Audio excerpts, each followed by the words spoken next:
The Veilguard has released, and I cannot believe it. I was led to believe by mainstream gaming critics, who, as we all know, they're honest, they're full of integrity, no one would ever question that. I was led to believe by them that this was Game of the Year, that it was a monumental achievement from BioWare. BioWare themselves were back, and we were in for something truly special. But it turns out that for the 17th time this year, critics have utterly praised the game, while the users, the people that actually matter, they utterly despise the game. Total disappointment. This isn't Dragon Age. It's basically propaganda. At best, the writing is just utterly horrible, incompetent. It's worthless. People have pointed out in some of their reviews that the dialogue, the writing, it feels like it was aimed at 12-year-olds, but that would be even insulting to them, because no one, regardless of their age bracket, could find the writing in this game, or really anything at all, whether it's the combat, the companions themselves, the overall vibe of the game. All of it's nauseating, all of it's putrid, and it seems like pretty much everyone actually sees that now. Like, before the game came out, I think there was at least a decent existing part of the Dragon Age fanbase who were optimistic. They had the opinion that, oh, everyone hating on this, it's just the culture warriors, people who want to hate everything. We're loving it. BioWare surely won't let us down. But that has shifted. Since the game has come out, it's been very difficult to find pretty much anyone who will actually praise it. Now, they won't insult it. They've made it their identity to own the chuds and convince everyone that, no, BioWare are going to deliver. It's the haters, they're going to be proved wrong.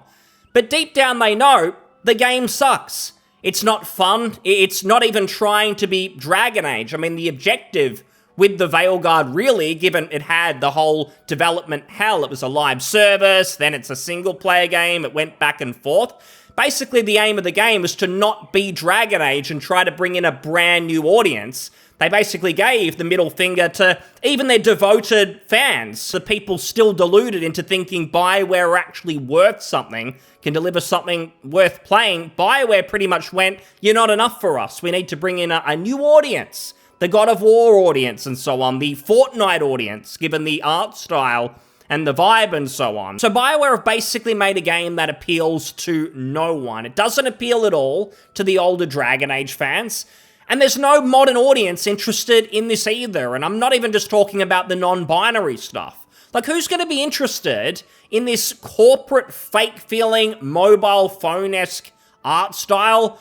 You throw in God of War combat, not because BioWare thought it would be a good decision to take Dragon Age in that direction. They just thought it was trendy. This'll sell copies if we make it more action. It's meant to be an RPG, but you can't make a single evil choice. The option isn't even there. And I don't even think that was just incompetence. I genuinely believe that the BioWare team think that if you make a bad choice, an evil choice in an RPG, that simply shouldn't be allowed, because that would make you a toxic person to make such a choice. So we won't even give you the option. We're going to take it out of the game, and every road, just like in a Telltale walking sim, it's going to lead you to the positive outcome. Sunshine and rainbows, only positive choices allowed. And then basically you don't have an RPG. You just have the experience that BioWare want to force you to have. A bit like when you meet your non-binary companion and surprise, surprise, every dialogue option. It's basically the same. You're standing in solidarity. You're not going to question her identity. You're showing respect. No misgendering allowed. That's the experience of the entire game. And that is what's resulted in a user score of 4.0 out of 10 so far. Apparently, it's also very low on consoles. This isn't just a PC thing. But I've talked about how the tide has very clearly turned, and no one seems to like this, not even the die-hard Dragon Age fans. Again, they'll sort of tiptoe around it. They don't want to admit they hate it, because otherwise the chuds would be vindictive. They can't have that. They've got to pretend that it's good.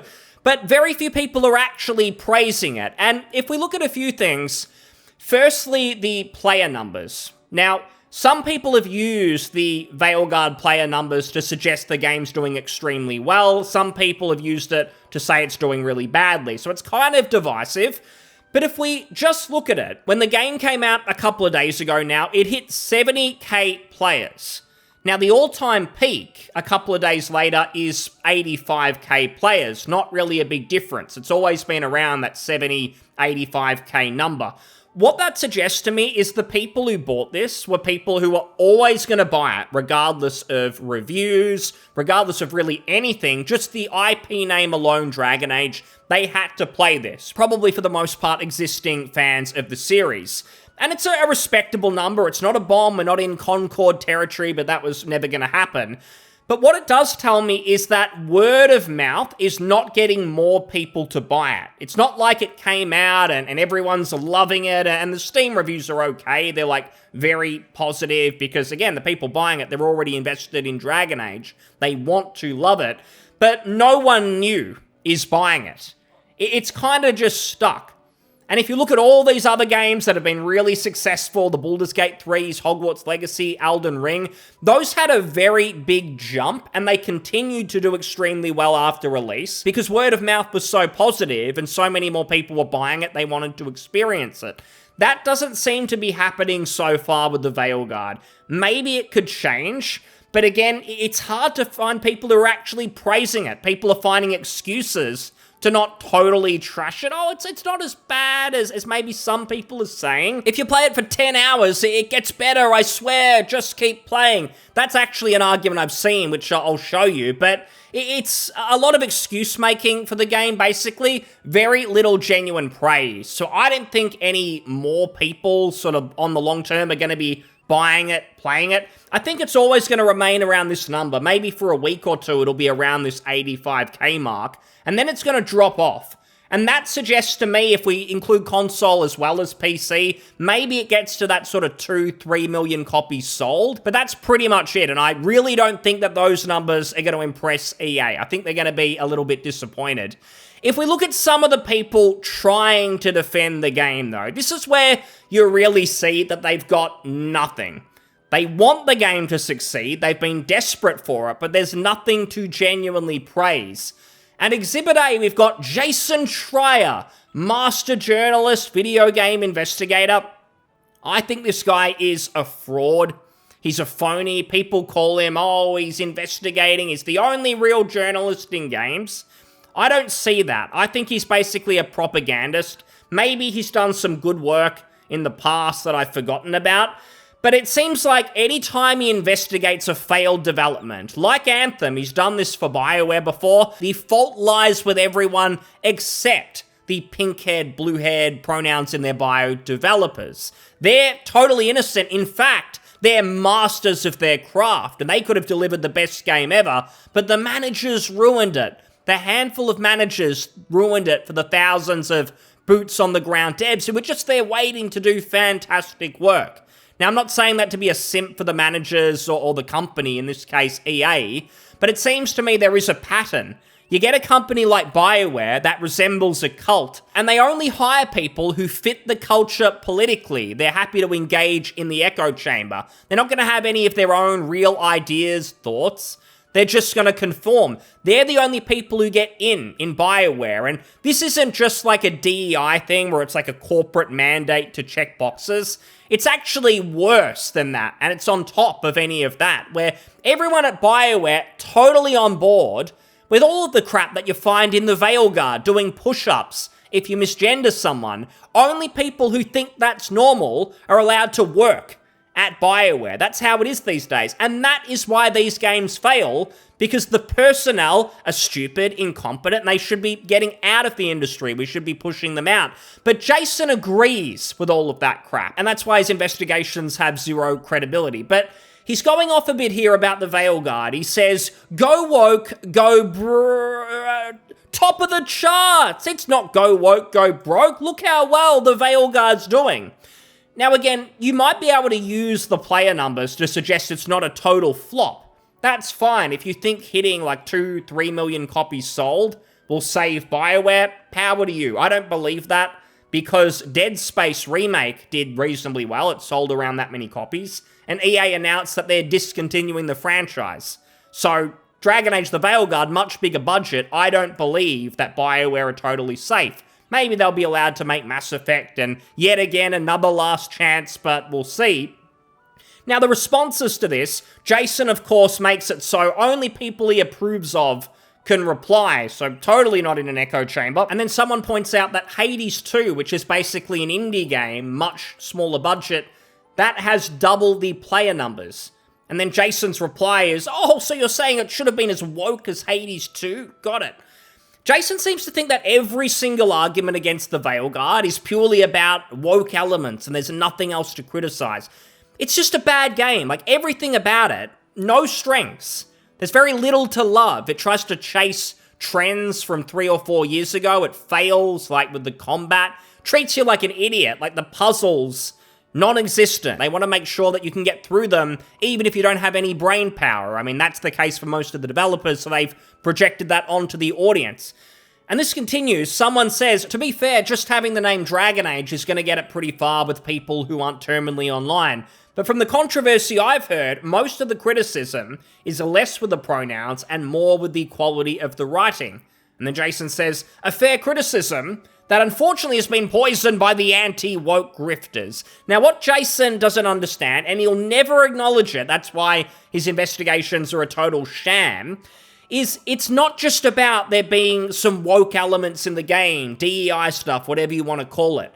What's happening, again at BioWare, is the only people who are getting hired are people who are on board with the political beliefs of most people who are there. There's zero diversity of thought. Everyone's got to think the same.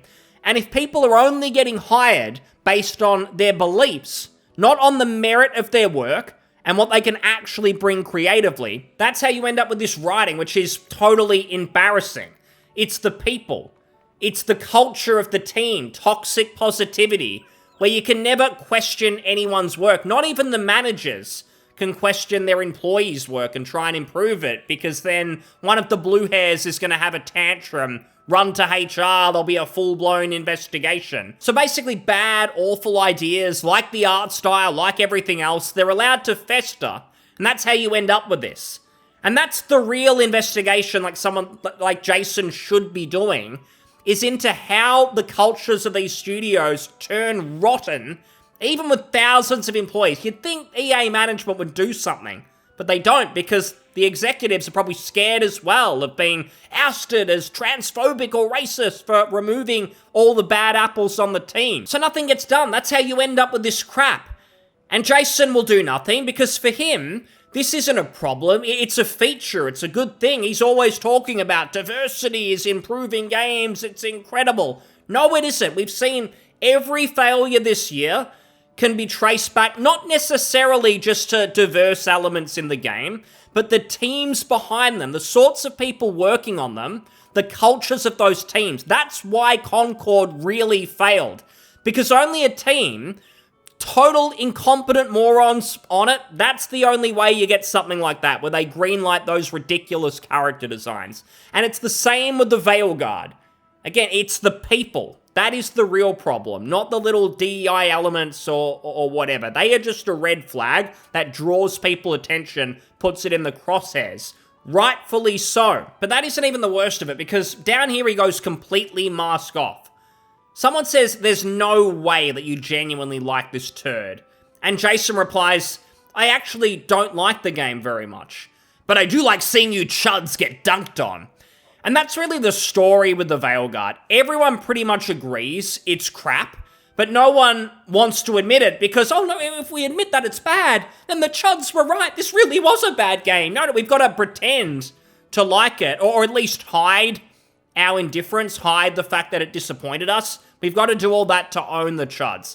This is pathetic. I don't really see this the other way, where there's like an anti-woke game, or it doesn't have the woke elements, and then everyone pretends it's actually amazing. Everyone deludes themselves. In fact, I've probably seen the opposite, where some people were skeptical about Silent Hill 2. I think there was talk about like a DEI consultancy did a little bit of work with the developer, and there were genuine concerns. But the game came out, and it's been received extremely well from basically everyone. So if a game is good, people will change their minds. I've said that about the Veilguard. I've said it about other games like Bloodlines 2. If it can prove us wrong, great. It's just another good game to play and enjoy. The problem is when it looks so bad that deep down you know, There's nothing really that could save this. That was the case with the Veilguard. So everyone just pretty much knew this was going to be awful. It is, it's confirmed. Even the people who tried to tell themselves, no, it'll be okay, they're basically admitting it sucks. Jason says, I didn't even like the game. And he's someone who was desperate to like it for those reasons, because the right people were going to be unhappy. This all extends to the Dragon Age subreddit as well. Like, before release, it was an echo chamber. You would get banned for saying anything remotely negative. Then there's the Gestapo mods locking down any criticism whatsoever on the game. But I don't think I've seen a bigger 180 ever for a game, because this place, it was an echo chamber, and it's difficult to find anyone on here now who actually likes it. Pre-release, when the reviews came out, the mainstream ones, oh, it was like Christmas morning for these people. They were so excited. Now, basically nothing. For instance, the top post at the moment is someone saying, I like the game. And they're basically saying, hey, I know it's weird, but I sort of like it. Is that okay? Really weird compared to where the sub was not even a week ago. And that's not the only post. They're all pretty much like this. Someone's complaining, no ability to fully preview designs of armor or weapons. I think that's the least of the game's problems, let's be honest. I miss this crew and their endless bickering. They're nostalgic of days gone when the series was actually worth playing. Now it's not. There's a lot of criticism on here, and again, very little that people are genuinely praising. Like, you know what, Veilguard gets this done best out of the franchise. So there's a few things that it gets really right, even if it gets a couple of things wrong. No, people can't find really anything positive to say. They just pretend, again, to own the chuds. And here's an article that you only see when someone is losing an argument. So it's not an argument about defending Veilguard and all its positive attributes. Instead, this person, Nathan Grayson, some people might know that name. He was heavily involved in like the old Gamergate and he started all of that or whatever. And he says here, the Dragon Age review controversy shows how much YouTube and Twitter have poisoned video game discourse. The more you enable these people structurally or systematically, the more footing they gain until they become a default. He's basically saying in this article that just everyday people, fans of video games, they shouldn't be allowed to have a voice and be able to get out there, speak their mind and say, this game sucks, it's not focused on the right things. Clearly the developers, all they care about is their real-world politics and pushing that onto people. They failed to make an enjoyable video game. According to Nathan, that's toxic and it's ruining video games forever. It should only be prestigious people like him. He's got the qualifications. He used to work at Kotaku. Only people like him are prestigious enough to be allowed to voice their opinion. And us, the masses, the plebs, we should have to listen to Nathan because his opinion is worth so much more than anyone else's. That's the sort of world, the ideology that they have, that they should be able to control all of the discourse. Freedom of speech, that's challenging, that's a problem, because we might lose control of what's going on, lose control of the discourse. We can't have that. Just absolutely pathetic, and this just shows that these idiots are just losing. Gaming is never going to go back to where anyone cares what IGN or Polygon think. Those days are over, and that's a good thing. Now, there's a handful of copers that are left. They're standing strong, they're doing their very best, and it's getting a bit sad. Here's an example. It's from Threads, not X, because this person's obviously ran off the platform. He's crying because everyone hates the Veilguard. He's found an echo chamber or something, and he says in his glowing review, Dragon Age the Veilguard is an unprecedented masterpiece, and it's upsetting all of the right people. Don't worry, they'll never get it, it's okay. It is okay to leave them behind. Masterpiece! And here's another. The nice thing about the toxic gamer community is that I know that any game they hate is almost guaranteed to be good. Star Wars Outlaws was fantastic, and now I'm around 8 hours into Veilguard, and it's fucking incredible. It just sucks for people who don't recognize those communities as being full of shit, and who end up missing out on great games because they board the hate train to feel included in the various toxic communities.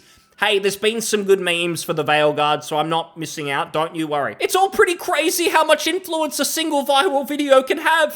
For instance, the reviews for Veilguard are almost universally positive, But that single skill-up negative review has people talking like critics are divided on the game. Negativity just infects the human brain so much more than positivity for whatever reason.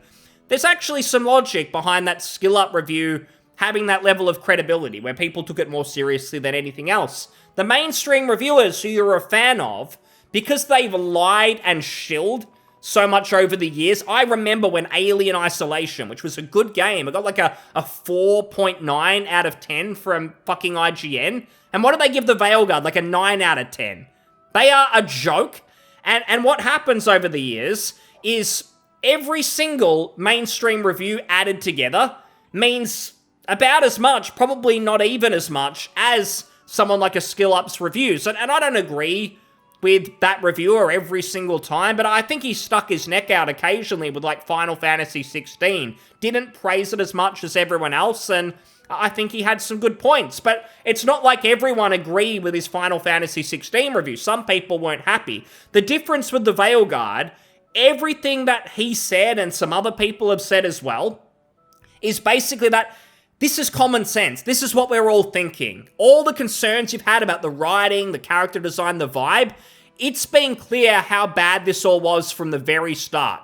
And thank you to Skill Up or anyone else for just pointing that out and not trying to treat us like our ears, our eyes are playing tricks on us. No, the Veilguard's great. It's just like the old BioWare stuff. You're just a culture war warrior.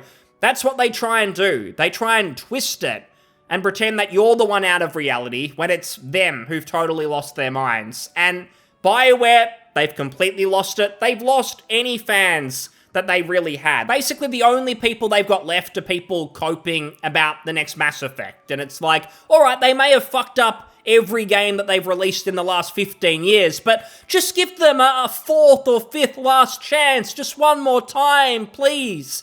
Even though it's going to be the exact same development team who've destroyed Dragon Age, ruined the Veilguard, but no, Mass Effect 5. That's when we're going to see BioWare truly back.